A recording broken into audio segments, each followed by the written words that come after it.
Una po sa ating mga balita, muling tiniyak ng pamahalaan na pinag-iba yung serbisyo nito para sa taong bayan. Ito'y matapos aprobahan ni Pangulong Aquino at ng National Economic Development Authority o NEDA ang mahigit 62 bilyong pisong proyekto. Kabilang na dito ang pagsasaayos sa supply ng tubig, infrastruktura, transportasyon at programang pangkalusugan. Yan ang balitang tinutukan ni Rocky Ignacio. Inaprubahan ni Pangulong Aquino ang 9 na mga halagang proyekto matapos ang pulong sa NEDA sa Malacanang. Umabot sa 62.3 bilyong pesos ang mga proyekto para sa supply ng tubig, infrastruktura, transportasyon at pangkalusugan.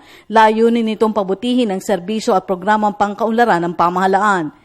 Kabilang na dito ang 2 proyekto para tiyakin ang kasapatan ng supply ng tubig sa Metro Manila at kalapit rehiyon sa ilalim ng Public-Private Partnership o PPP at Asian Development Bank Loan, ang 18.7 bilyong peso Kaliwa Dam Project at 5.8 bilyong peso Angat Dam Water Transmission Project, habang umabot naman sa 653 milyong pesos ang Malinaw Dam lalawigan ng Bohol na napinsala ng malakas na lindol.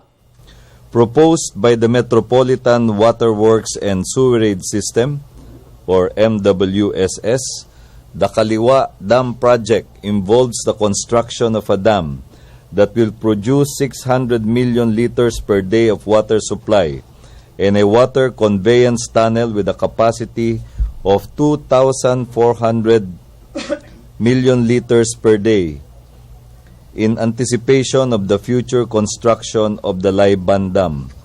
The project covers portions of the municipalities of Tanay, Antipolo, and Teresa in Rizal Province, and the towns of General Nakar and Infanta in Quezon Province. Pinalakas rin ang serbisyo sa larangan ng infrastruktura at transportasyon. Kabilang dito ang Cebu Bus Rapid Transit na posibleng maging operational sa taong 2016. Ang Busuanga Airport at Lawag City Road Link na naglalayong pataasin pa ang turismo sa bansa. Inaprubahan na rin ang implementasyon ng LRT2 Operations and Maintenance Project.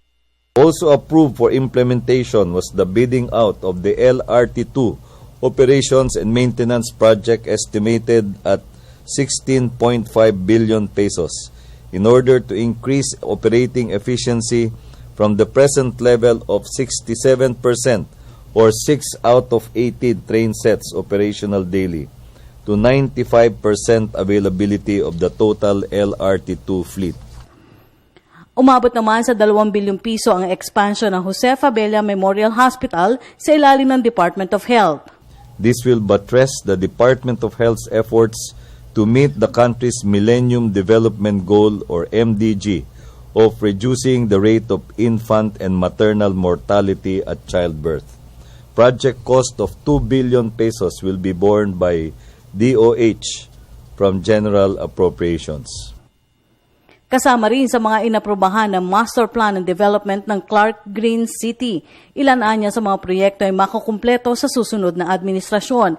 Magkagayunman determinado anya ang Aquino Administration mabilisin ang proyekto na hindi naman masasakripisyo ang mga kalidad nito. We are determined to speed up the implementation of these vital projects, given the fact that by the end of this month, this administration will have exactly only 2 years left of its term. So the determination is there, the desire to improve project implementation is there, and we are creating a lot of citizen awareness so that there will be monitoring of the progress of these projects and pressure to get these projects done at the soonest time in the right way. Para sa Telebisyon ng Bayan, Rocky Ignacio.